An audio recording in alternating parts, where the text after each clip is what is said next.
You are such a terrible person. Get out of here right now. I don't even want to see your face. My husband, who believed my mother-in-law's lie, said that and kicked me out of the house. My mother-in-law was laughing at me from behind. I don't care anymore. If he's going to do that, I won't show any mercy either. I'll send you to hell. My name is Amy. I'm a 32-year-old nurse. I've been married to my husband Mason for 3 years. I have a busy job with night shifts, but Mason is understanding and treats me kindly. I'm home. You're late again today. Sorry, one of my patients' condition worsened. It's okay. Being a nurse is tough. Thank you. Sorry, I just bought some side dishes. It's okay. I like those side dishes. I also prepared bread and soup. Wow, thank you. That helps a lot. Mason helps me with these simple household chores. It's really helpful when I'm busy with work. He takes care of me, and I think I was able to marry a good husband. It's been 3 years since we got married, but thanks to Mason's kindness, we still have a very good relationship. I thought we would continue to live happily as a couple and eventually build a happy family with children. However, something happened and our relationship gradually changed. It happened one day. On a holiday, when we were resting at home, Mason received a call from his mother. Hello, Mom. What's up? I'm sorry to bother you all of a sudden. There's something I'm worried about. What? Something worrying? Actually, your father is acting strange. Strange. I don't know how to put it, but he's showing some symptoms of dementia. What? Are you kidding me?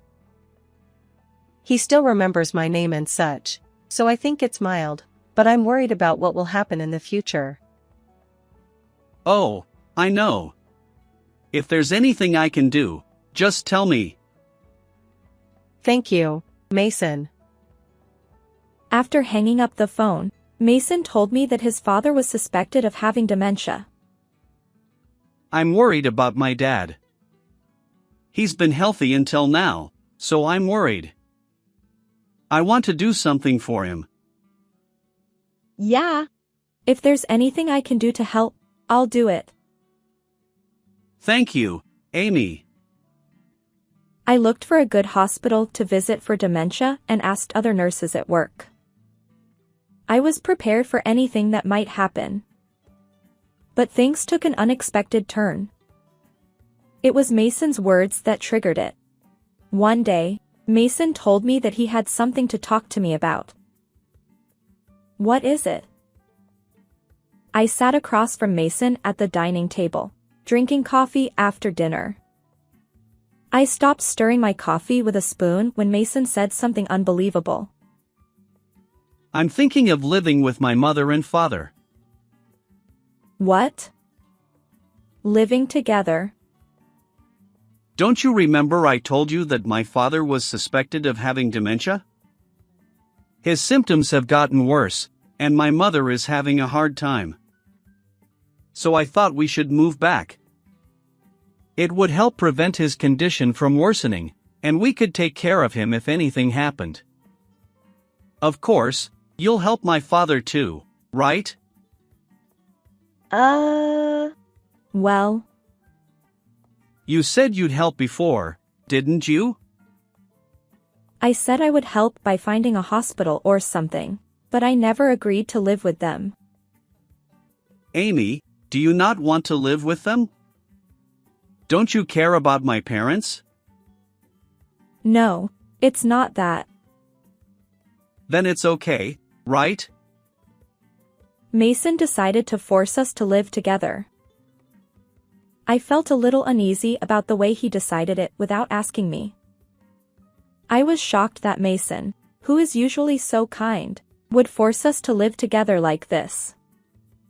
But he has always been understanding of my work and helped with household chores. Although I don't agree with what he did this time, I started to think that maybe I should accept living with his parents, considering all the kindness and gratitude he has shown me so far. That's how I convinced myself. I reported to my parents that we had decided to live together. I see. Dementia is tough, so I understand the desire to cooperate as a family. But don't push yourself too hard. You can come back here anytime if something happens. Your home is here. Thank you, Mom and Dad. And so we moved into my in-laws' house and started living together with them. Nice to meet you from today. Yes, nice to meet you too. I'm sorry to ask so soon, but could you prepare lunch? Oh, yes, I understand. It was around lunchtime, so I started preparing right away. We had lunch together with my in-laws and then I washed the dishes and started unpacking. That's when my father-in-law suddenly spoke to me. Is lunch ready yet? What? You had lunch, didn't you? Huh? Did I? Yes, let's go back to the living room and not disturb the unpacking. I was relieved that my mother-in-law helped me, but I saw that my father-in-law had dementia. He's definitely showing symptoms. Maybe I should introduce him to a hospital soon. I'm still worried about my dad. Yeah. Me too. He hasn't been examined at the hospital yet, right? Yeah, he seems to really hate going to the hospital. It's taking a lot of effort to convince him. I see. I understand that this won't be easy. I'll do everything I can to help. Thanks. I'm glad you're my wife. You're very reliable. Mason. I was happy to be appreciated like that by Mason. I still don't agree with the fact that we were forced to live together, but there's nothing we can do now that we've started living together. I'll just do my best in this environment. I decided to communicate well with my in-laws from now on. I think the cohabitation was going well at first because Mason explained everything to my mother-in-law, and she showed understanding about my job. So on days when I had night shifts, my mother-in-law took the lead on household chores, which was a great help to me. However, the situation gradually began to change, and my share of the household chores increased. On nights when I had night shifts, my mother-in-law asked me to prepare breakfast for my in-laws and Mason before work, so my role was to prepare breakfast for them the next day. It was quite a hassle, and it was also physically exhausting to cook dinner too. And it wasn't just night shifts that were difficult. Even on days when I was a little late, my mother-in-law would get very angry. What time do you think it is? It's already past 6 p.m. I'm starving, so make dinner quickly. I'm sorry, work ran late. I don't want to hear your excuses. You're the daughter-in-law who came to this house, so fulfill your role properly. My mother-in-law yelled at me unreasonably. My mother-in-law seemed to be putting herself first all the time and stopped considering my circumstances. At first, she seemed to be trying to put on a good face, but her unreasonable behavior became worse and worse.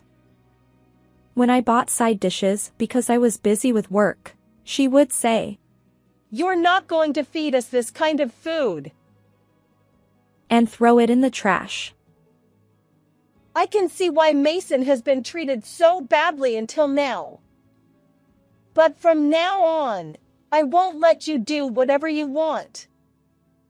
I'll guide you to become a good daughter-in-law. My mother-in-law said that, but throwing away side dishes without touching them is too cruel. That night, I talked to Mason about it. I reported all the unreasonable things my mother-in-law had said to me in detail. But Mason didn't take my side. Isn't it because of your attitude? What? Mom is a wonderful person. She's trying to guide you, right? Isn't that something to be grateful for? And she's right. You shouldn't buy side dishes. If you were a normal housewife, you'd cook homemade meals. I have night shifts, you know? Then quit your job and become a housewife.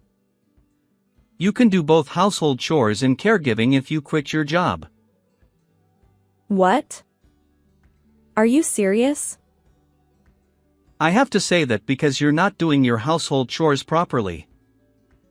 If you don't like it, do your household chores properly. Okay, I understand. I was suddenly disillusioned with Mason. I thought he would be on my side. But to win the trust of Mason and my mother-in-law, I had no choice but to work hard on household chores.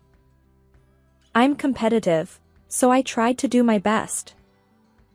I wouldn't let them complain. With that in mind, I worked hard to balance housework and work. But my mother-in-law never recognized my efforts. Your cleaning is sloppy. You're slow with the laundry. Your cooking is terrible. You're a terrible daughter-in-law. No matter how hard I tried, my mother-in-law never recognized me. She even started to lie to Mason more and more. For example, she said I was meeting another man in town, gambling, or taking money from my mother-in-law's wallet. She made statements that could be sued for defamation. And Mason believed it all. What are you doing? Cheating, gambling, and stealing? That's not something a person can do. Wait a minute, do you believe your mother's lies? I would never do such a thing. Every time Mason blamed me, I tried to explain myself desperately. I couldn't believe he would believe my mother-in-law's lies. Are you saying Mom is lying? Yes, your mother is lying. Don't talk bad about Mom. She's a kind and wonderful person. Kind and wonderful? That's far from the truth about my mother-in-law. At least I've never seen that side of her. Mom is tired from taking care of Dad. Don't do anything that will make her more troubled. Why does he believe my mother-in-law's words so easily? I was getting more and more angry with Mason. If he doesn't believe me at all, then I don't need to be Mason's wife. I started to think that way. And in the midst of all this, I learned a surprising fact. It happened one day when I received a text message from a junior nurse while I was working. She was supposed to be off today. I opened my smartphone during my break and saw the message. The contents were surprising. I saw someone who looked like your husband walking with a young woman. They were walking arm in arm, and it didn't look like they were just acquaintances. She wasn't your husband's sister or anything, was she? My hand holding the smartphone trembled. I couldn't believe that Mason, who suspected me of having an affair, was having an affair himself. Or rather, because he was having an affair, he might be suspicious of me. I immediately hired a private investigator. Evidence was collected in no time. I decided to divorce and leave that house. I was preparing for the future. But in the midst of all this, Mason suddenly yelled at me in anger. Hey! Do you know what you're doing? What? What are you talking about? You tried to feed my parents rotten food for breakfast, didn't you? What? No, I didn't. Besides, today's breakfast was. Shut up. Don't lie to me. But I'm not lying. I didn't have time to cook that day, so I bought various ingredients that they could eat by themselves, like bread, jam, and yogurt, and put them in the fridge. I didn't make anything for my in-laws. That means my mother-in-law is lying. But Mason wouldn't listen to a word I said. You're such a lowlife. Get out of here. I don't want to see your face. He kicked me out of the house after believing my mother-in-law's lies. My mother-in-law was laughing at me from behind. I don't care anymore. If that's how he feels, I won't show any mercy. I'll drag you down to hell. Fine, I'll leave. I packed my bags and left my in-laws' house. Then I went back to my parents' house. My parents were surprised to see me come back so suddenly, but they were outraged when I explained the situation. That's unbelievable. I can't believe they were such a terrible family. Like I said before, you can stay here as long as you want. I felt a surge of relief from my parents' kindness. I must have been under a lot of stress at my in-laws' house. I was able to relax and rest my body at my parents' house for the first time in a long time. I also started working by going from my parents' house. I still had some of my belongings at my in-laws' house, but I was able to bring back the essentials, so it wasn't a problem. About a week later, Mason called me, but I ignored him. He kept calling me, but I ignored him. I prepared for the divorce. About a month after I left my in-laws' house, I visited them. It was a day off, so Mason was at home. Oh, you finally came back. How are you? Have you reflected on your mistakes? I thought you must be really depressed because you didn't answer the phone. Well, from now on, you'll have to take care of Mom and Dad. He said that to me. And my mother-in-law was smirking with her arms crossed. I'll teach you a good lesson, so be prepared. They seemed to think that I came back. They probably expected me to beg for forgiveness. But I didn't come here to return to my in-laws' house. I came here to divorce.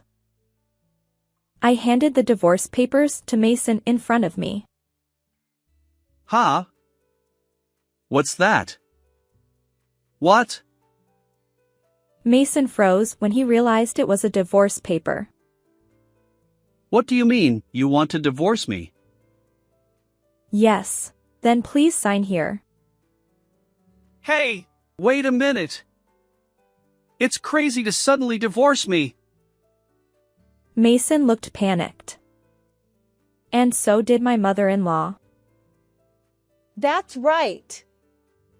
You can't just divorce him like that. You have a duty to help us as his wife. I don't need his permission to divorce him in this case. It's an absolute divorce. I can fight you in court if you want. Wait. My mother-in-law was flustered by the word court. And she couldn't say anything else and just froze. I just came to get the rest of my stuff today. Besides, your father's dementia was a lie, right? I heard your conversation from your room the other day. You thought if you said he needed care, I would have to live with you, right? But it worked out well, didn't it? I also heard you praising him for his great acting. So he wasn't really demented, right? That's why he refused to go to the hospital so stubbornly. That's... My mother-in-law was shaken by the fact that I saw through her lie. Ignoring her, I packed up my stuff and left my in-laws' house. And I got in my father's car waiting outside and went back to my parents' house.